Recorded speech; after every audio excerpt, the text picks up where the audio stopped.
हाम्रो संस्कार के छ भने हामी उधौली उभौली मान्दाखेरि तपाईँले त्यहाँ देख्नुभयो एउटा श्रम संस्कृति पार्टीका दाई आर्यन दाई र एउटा अब आमा जस्तो मान्छेको कुरा सुनिहाल्नुभयो।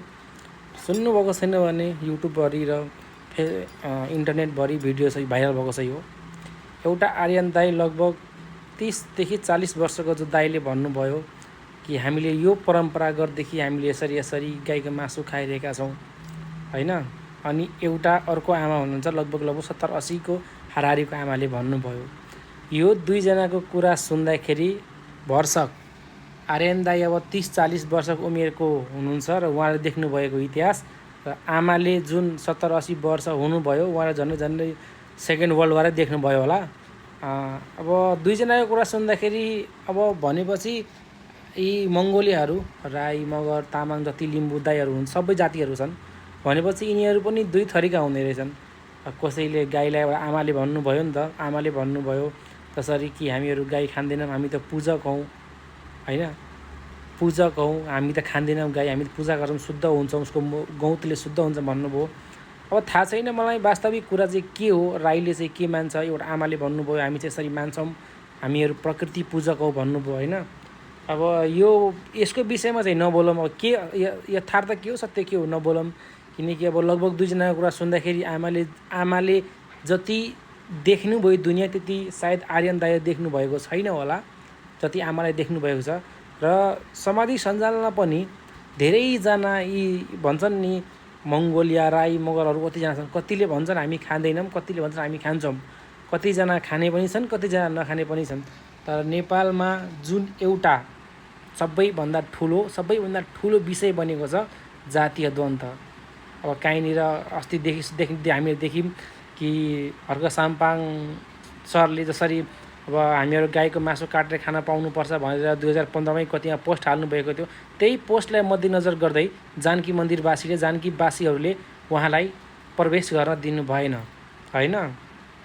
उहाँलाई प्रवेश गर्न दिनुभयो। त्यसमा पनि अब ठिक भनौँ कि बेठिक भनौँ, एक हिसाबले ठिक पनि हो एक हिसाबले बेठिक पनि हो। अब ठिक कसरी हो भन्नु पर्दाखेरि तपाईँहरूलाई राम्रोसँग थाहा छ जानकी मन्दिर सीताको जन्म भएको स्थान हो जानकी मन्दिर हैन, जहाँ हिन्दूहरूको धर्मको मन्दिर हो। जब तपाईँ एउटा गाई काटेर खान पाउनुपर्छ, गाई खान पाउनुपर्छ भन्ने व्यक्तित्व राखेर भन्दै हिँड्नुहुन्छ या पोस्ट गर्दै हिँड्नुहुन्छ भने तपाईँलाई कसरी कट्टर हिन्दूहरूले तपाईँलाई कसरी त्यो मन्दिरमा छिर्न दिन्छन् त।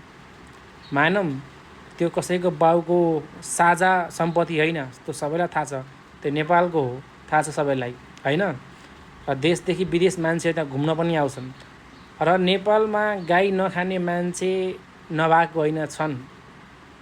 कोही मगरले खान्छन्, कोही राईले खान्छन्, कोही क्षेत्रीहरूले पनि खान्छन् र चुपचापले खान्छन् नि। आजभन्दा झन्डै म पनि 29-30 वर्ष भए मैले पहिला यस्तो विवाद देखाएको थिइनँ कि गाई काटेर खान पाउनुपर्छ भन्दै हिँड्ने त्यस्तो विवाद देखाएको थिइनँ। खानेले खाँदैछन् त हल्ला गर्दै किन हिँड्नु, पोस्ट गर्दै किन हिँड्नु, खानेले खाँदैछन् त। कति क्षेत्रीहरूले पनि त खाँदैछन्, मैले देखेको छु कति क्षेत्रीहरूले पनि खान्छन् विदेशमा, खानेले खाँदैछन् त। खानेको मुख छेक्न सकिन्न हैन। त्यसैले खानेले खाँदैछन् ठिक छ, एक हिसाबले अब राष्ट्रिय जनावर पनि मानिएको छ। राष्ट्रिय जनावर त काटेर नखाऊँ न हैन। खानेले खाँदैछन्, नखानेले नखाउलान्, खानेले खाँदैछन् त। तर यस्तो तपाईँहरूले देखाउने धम्क्याउन अनि पोस्ट गरेर भन्न खोजेको चाहिँ के च्यालेन्ज गरे कि के गर्न खोजे कि केही भन्न खोजे कि त्यो सन्देश जान खोज्छ। त्यसैले तपाईँहरूलाई जानकी मन्दिरमा जान निषेध गरिएको हो। त्योभन्दा अगाडि तपाईँहरूले कहिले पनि सुन्नु भएन होला कि जानकी मन्दिरमा यो मान्छेलाई पस्न दिएन, त्यो मान्छेलाई पस्न दिएन हैन। र नेपालमा सबैभन्दा ठुलो डरलाग्दो कुरो भनेकै जातीय द्वन्द्व हो। जातीय द्वन्द्वले पक्कै पनि कुनै पनि नेपालीलाई सुख शान्तिले बस्न दिने छैन। र मलाई लाग्छ जो सच्चा नेपाली हो त्यसले पक्कै पनि जातीय द्वन्द्व चाहँदैन। र जातीय द्वन्द्वले देश नष्ट हुने हो, टुक्रा हुने हो हैन। त्यसैले जातीय द्वन्द्वतिर नधकेलौँ देशलाई। मेरो सबैमा यही बिन्ती छ, देशलाई जातीय द्वन्द्वतिर नपसौँ।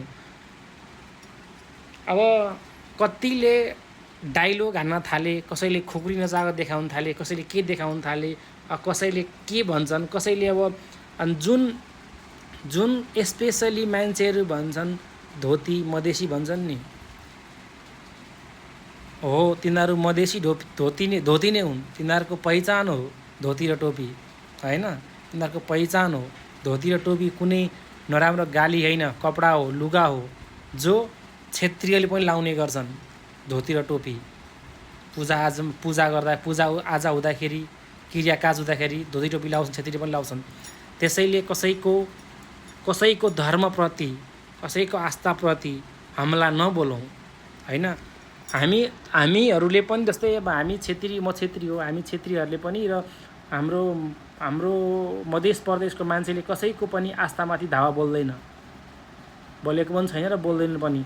जबसम्म आइलाग्दैन तबसम्म जाइ लाग्दैन। यिनीहरू कसैले आफ्नो धर्मप्रति कसैले केही नगरेसम्म यिनीहरूले पनि केही गर्दैनन्। जस्तै अब हामीलाई मानिलिउँ, अब हामीहरू क्षेत्रीय धर्मका मान्छे हौँ हैन, हिन्दू। हामीलाई चर्च जाने कुनै जरुरत छैन। जस्तै क्रिस्चियनहरूको चर्च छ नि, हामीले त्यहाँ जाने कुनै जरुरत छैन र हामीलाई सोख पनि छैन, हामी जान्दैनौँ पनि। कोही क्षेत्री हो, सायद जुनसुकै जातको मान्छे ट्रान्सलेट भएर क्रिस्चियनमा गइसके, अब उनीहरू क्रिस्चियन भइसके, हिन्दूदेखि क्रिस्चियन भइसके भने उनीहरू जान जान्छन् हैन। जान्छन्, कतिपय मान्छे ट्रान्सलेट भइसकेका छन् हिन्दूदेखि क्रिस्चियनमा। तर हामी हिन्दूको हिन्दू नै छौँ र हामीहरू चर्चमा जान्दैनौँ। किनकि हाम्रो त्यो ठाउँ होइन, हो कि होइन, हाम्रो त्यो ठाउँ होइन। हामीहरू मस्जिद पनि जाँदैनौँ, त्यो हाम्रो ठाउँ होइन, हो कि होइन। हामीहरू त्यहाँ जान्दैनौँ, त्यो हाम्रो विषयवस्तुको कुरै होइन। त्यसरी नै जो मान्छेलाई थाहा छ कि यो जानकी मन्दिर सीताको जन्मस्थान हो, जो हिन्दूको आस्था प्रतीक छ, अनि त्यहाँ जान पनि छ, अनि त्यही मान्छेले फेरि हामी गाई काटेर खान पाउनुपर्छ, आलु जस्तै काटिन्छ, क्षेत्रीको खुन चाटिन्छ, के नाराबाजीहरू सुन्न सकिन्छ त्यहाँनिर हैन। अब तपाईँ अब एक त पहिले तपाईँ हिन्दू हुनुहुन्न, ठिक छ। तपाईँ हिन्दू भएको भए तपाईँले गाईहरू खानुहुन्न थियो। हिन्दूभन्दा बाहिरका मान्छेले खान्छन् गाई काटेर, गाई गोरु काटेर खान्छन् हैन। अब हिन्दू बाहेक अर्को जुन छ धर्म छ, चाहे क्रिस्चियन होस् चाहे जोसुकै होस्, पहिले पनि जानकी मन्दिरमा धेरै क्रिस्चियनहरू जान्छन्, मुस्लिमहरू पनि जान्छन्, घुम्न जान्छन्। मान्छे खास पूजा त गर्न जाँदैनन्, किनकि क्रिस्चियनहरू र मुस्लिमहरू त त्यहाँ यसो रमाइलो गर्नलाई, हेर्नलाई, अवलोकन गर्नलाई, फोटोसोटो खिच्नलाई जान्छन्, किनकि त्यो एउटा नेपालको प्रसिद्ध ठाउँ हो जानकी मन्दिर। अब तपाईँ आफै सोच्नुहोस्, मानिलिउँ म क्रिस्चियन हो, अब म क्रिस्चियन हो जस्तै मानिलिउँ, मैले अब विरोध गर्छु, गाई काटेर खान पाउनुपर्छ, गाई काटेर खान पाउनुपर्छ भनेर धावा बोले भने, कसैको आस्थाप्रति धावा बोले भने, अनि त्यो मान्छेले तपाईँलाई हिन्दूको मन्दिरमा छिर्न दिन्छ? पक्कै पनि दिँदैन होला, हो कि होइन। जस्तै अब मैले मैले मुस्लिमको विरोध गरेँ, सुँगुर काटेर खान पाउनुपर्छ भन्दै सुँगुर काटेर सुँगुर काटेर खान पाउनुपर्छ भन्दै सुँगुर खाने, अनि धम्की दिने, अनि म के भन्छ मस्जिदमा गए भए मलाई जान दिन्छन्, मस्जिदमा छिर्न दिन्छन्? दिन्नन् नि। तपाईँ चुप लागेर, तपाईँ क्रिस्चियन हुनुहुन्छ चाहे मुस्लिम हुनुहुन्छ, चुपचाप आफूले खानुहुन्छ, खाँदै हुन्छ, ठिक छ, चुपचाप लागेर जानुहोस्। कहाँ जानुहुन्छ, कुन मन्दिर जानुहोस् न, तपाईँलाई कसैले पनि रोक्दैन नि। तर तपाईँलाई जानु पनि छ, अनि त्यही धर्मको ठाउँमा जानु छ, चाहे मन्दिर होस्, चाहे मस्जिद होस्, चाहे चर्च होस्, जहाँ होस्, जानु पनि छ। अनि त्यसैको बारेमा विरोध पनि गर्नु छ भने पक्कै पनि तपाईँलाई त्यो धर्मको मान्छेले त्यहाँ जान दिने छैनन्। जातीय द्वन्द्व साथी हो, जातीय द्वन्द्व भनेको नि सबैभन्दा ठुलो रोग हो एउटा देशको, जसले हरेक नेपालीलाई आँसु मात्रै दिनेछ, सुख पक्कै पनि दिने छैन। कृपया मैले भन्न खोजेको कसैको धर्मप्रति हमला बोलेको होइन। यदि बोल्न मिस्टेक भए क्षमा प्रार्थी छु। हस्त, धन्यवाद।